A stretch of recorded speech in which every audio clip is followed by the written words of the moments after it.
한번 더 가시오. 네, 더 가시오.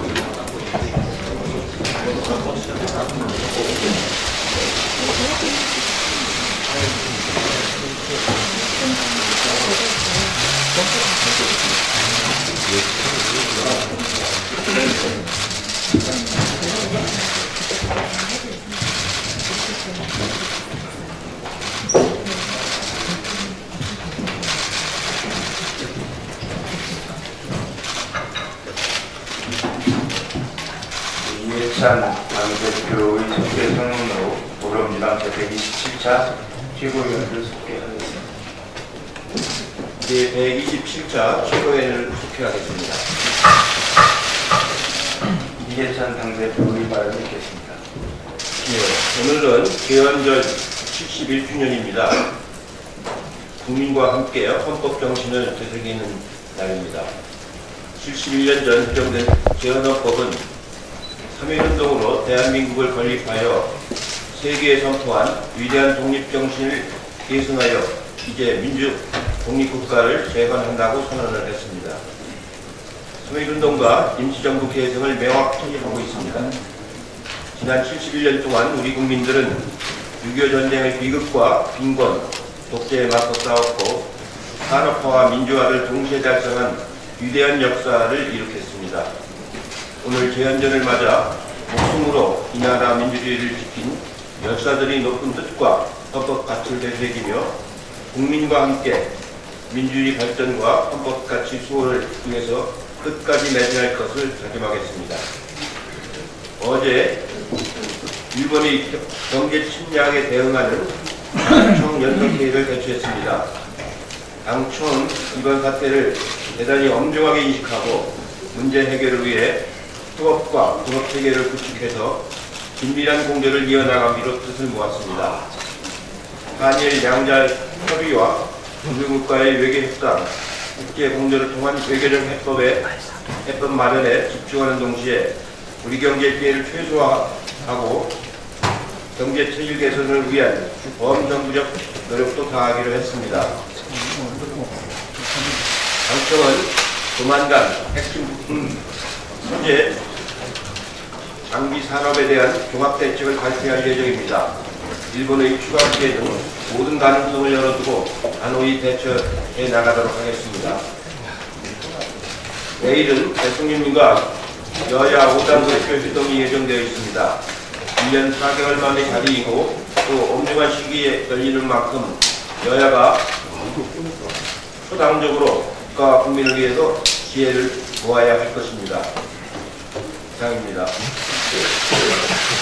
이어서 이인영 원내대표의 발언을 듣겠습니다. 하반기 경제성장의 의견이 녹록지 않습니다. 미중 무역 협상의 불확실성에 일본의 경제 보복이 더해져서 대내외 경제 여건 관리에 만드는 기회할 때입니다.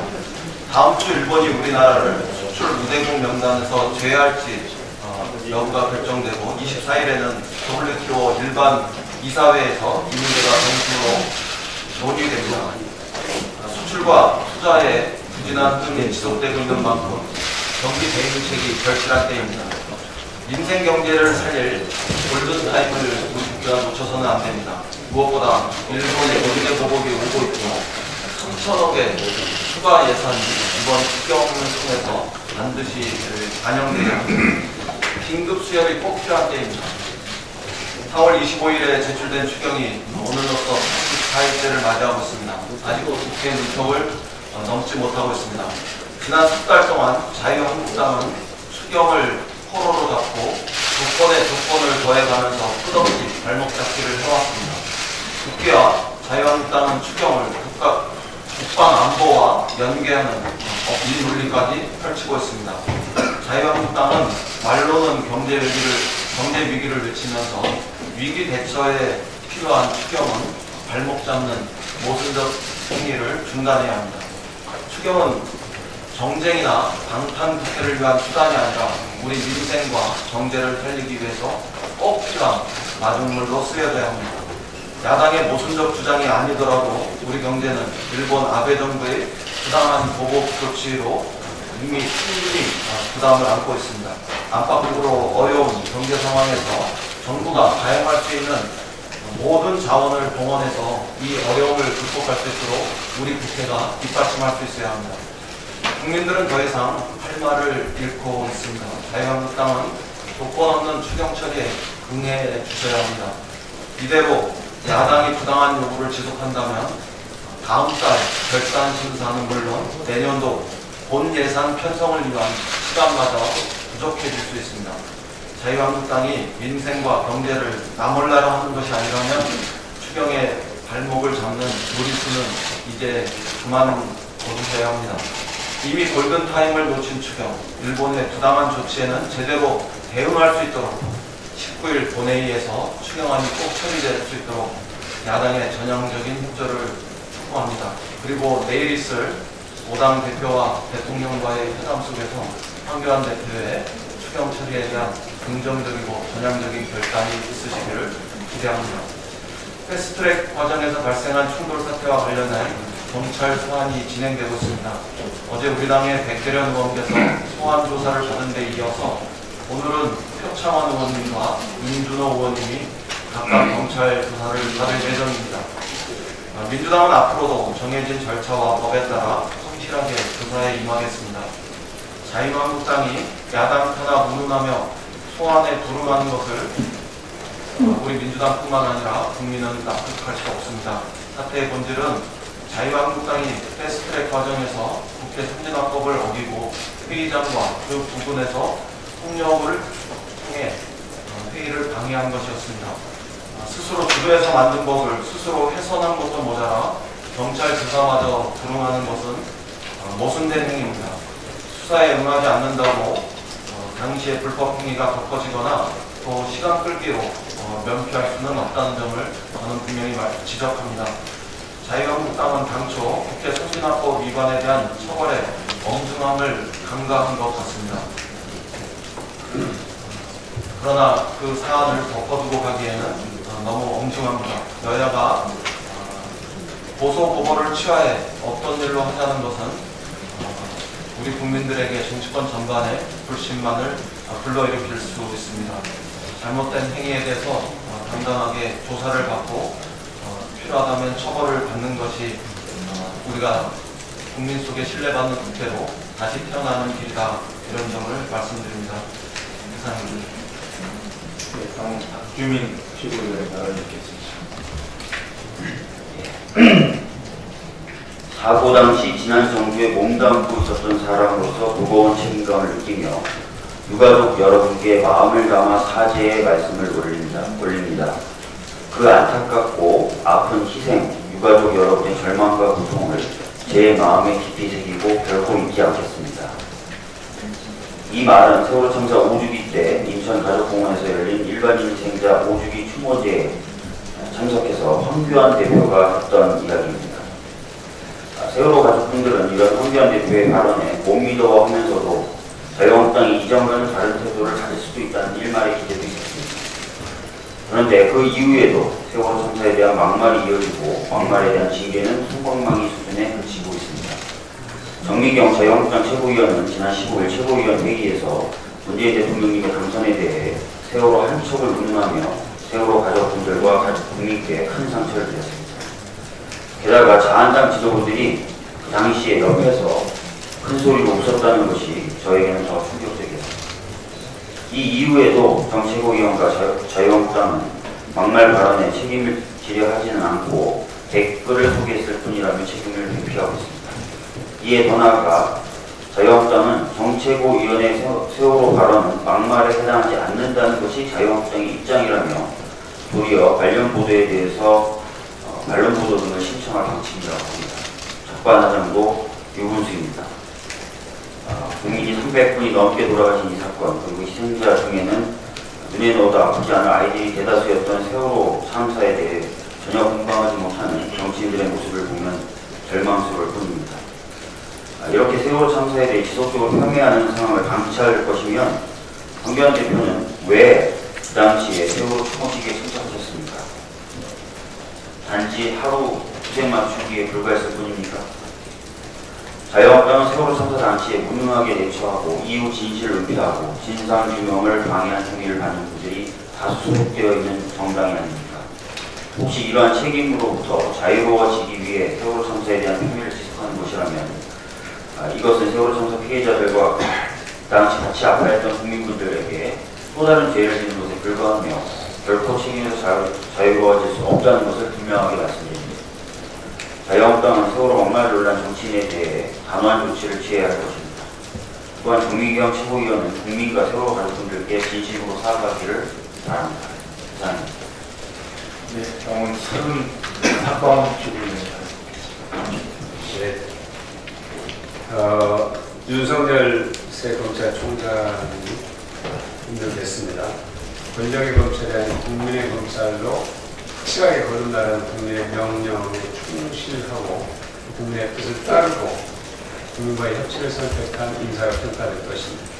윤석열 총장이 이러한 국민의 뜻을 정확하게 가슴에 새기고 국민과 함께하는 검찰의 모습을 분명하게 보여줄 것으로 기대합니다. 일본은 더 늦기 전에 상식의 세계, 국제질서와 규범을 존중하는 자세로 돌아올 것을 다시 한번 촉구합니다. 일본의 부품 소재 산업은 한국이 성장해야 흑자가 늘어나는 구조로 되어 있습니다. 그런데 자국의 경쟁력 있는 분야의 수출을 규제하는 것은 바로 일본 경제는 물론이고 일본 국민을 고통 속에 빠뜨리는 행위라는 것을 알아야 합니다. 알고 있을 겁니다. 국제신용평가사와 주요 외신들도 일본의 잠재적 리스크에 대해서 걱정하기 시작했습니다. 일본의 아베 총리와 그 측근 아베 정권은 지금이라도 이 국제사회의 걱정을 바로 인식하고 제자리로 돌아올 것을 강력히 촉구합니다. 100년 전 대한민국 임시정부 수립과 대한민국 임시의정원의 설립, 그리고 대한민국 임시헌장의 정신으로 71년 전 재헌헌법이 공포됐습니다. 대한민국을 건국한 선조들은 제국에서 민국으로 국민주권의 나라, 삼균주의 시련을 통한 모두가 고르게 잘 사는 나라, 그리고 모든 사람이 하나가 되는 통일된 나라를 목표로 했습니다. 그러나 이러한 건국의 역사는 분단과 전쟁, 독재를 거치면서 단절된 역사가 됐습니다. 친일세력과 독재 세력이 한몸을 이루면서 건국 정신은 정말로 많이 훼손됐고 그 자리는 반공과 지역주의와 증오와 종북, 혐오 정치가 채웠습니다. 국민보다 중요한 이념은 없습니다. 국익보다 앞서는 정치도 없습니다. 건국 정신은 국민이 주인인 나라, 국민이 고르게 잘 사는 나라, 그리고 한반도 평화는 과제가 되어서 우리 앞에 놓여 있습니다. 우리가 이를 실천하는 것이 책무입니다. 이상입니다. 네, 다음 35회 말씀드리겠습니다. 네, 내일은 대통령과 여야 원내대표가 회동하도록 되어 있습니다. 이번에 부당한 경제적 보복 속에서 진행되는 회동입니다. 국민이 바라는 바는 이 회동에서 여야가 힘을 합쳐서 이번에 부당한 경제 보복에 대응하라 이 뜻입니다. 그래서 저는 오늘은 자유한국당에 대해서 할 말이 참 많습니다만 자제하고 내일을 기대하는 마음에서 말씀을 생각하도록 하겠습니다. 네, 다음은 김혜혁 기고위원회 말씀드리겠습니다. 오늘은 재헌절입니다. 헌법의 본질에 관해서는 여러 의견이 있지만 저는 국가를 구성하기 위한 국민들의 합의의 결과물이다 이렇게 생각합니다. 재헌절을 맞아 몇몇 헌법 내용들에 대해 말씀드릴까 합니다.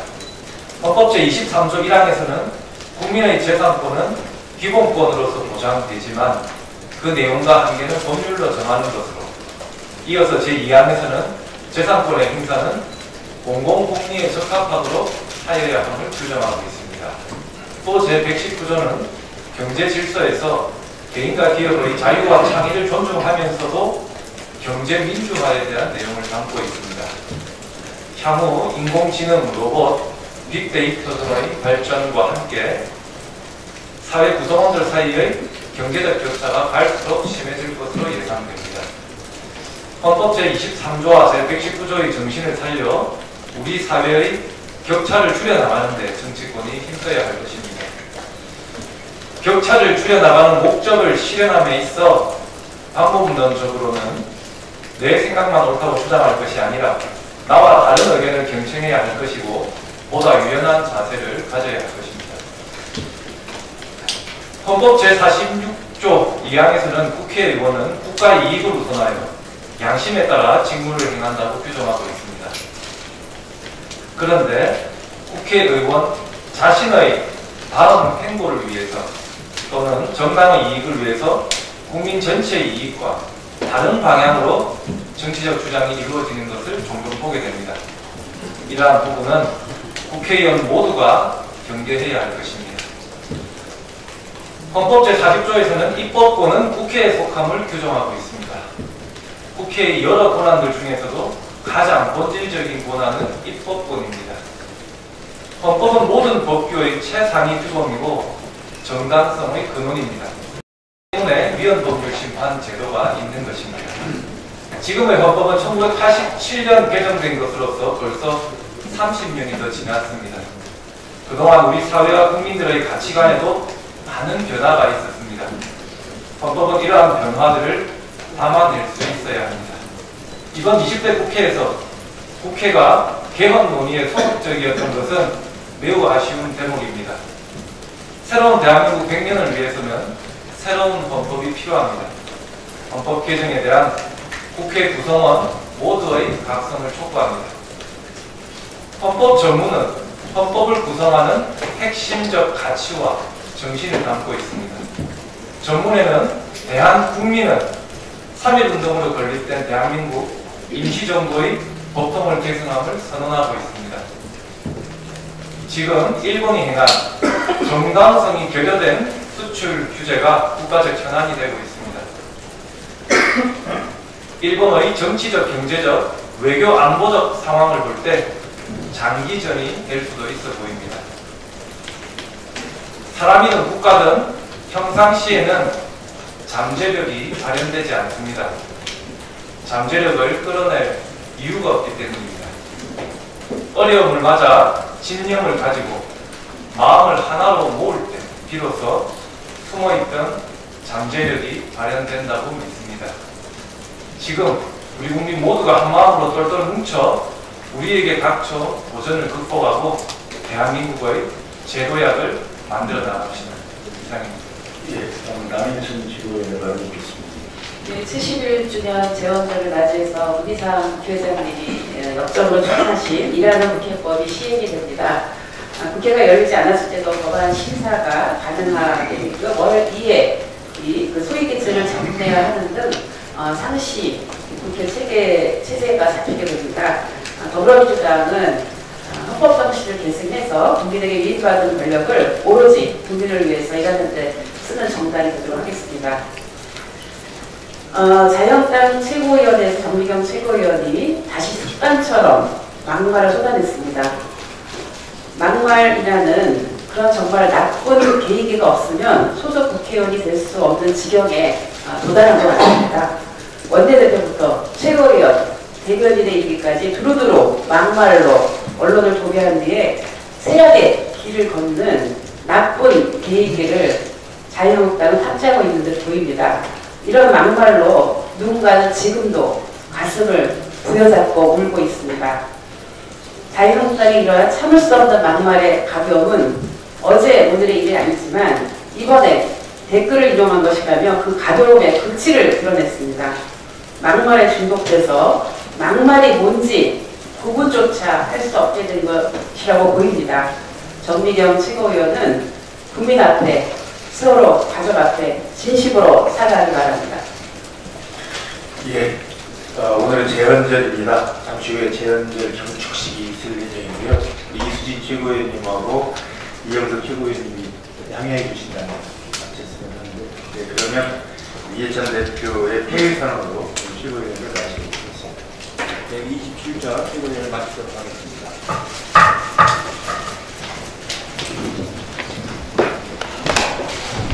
진호가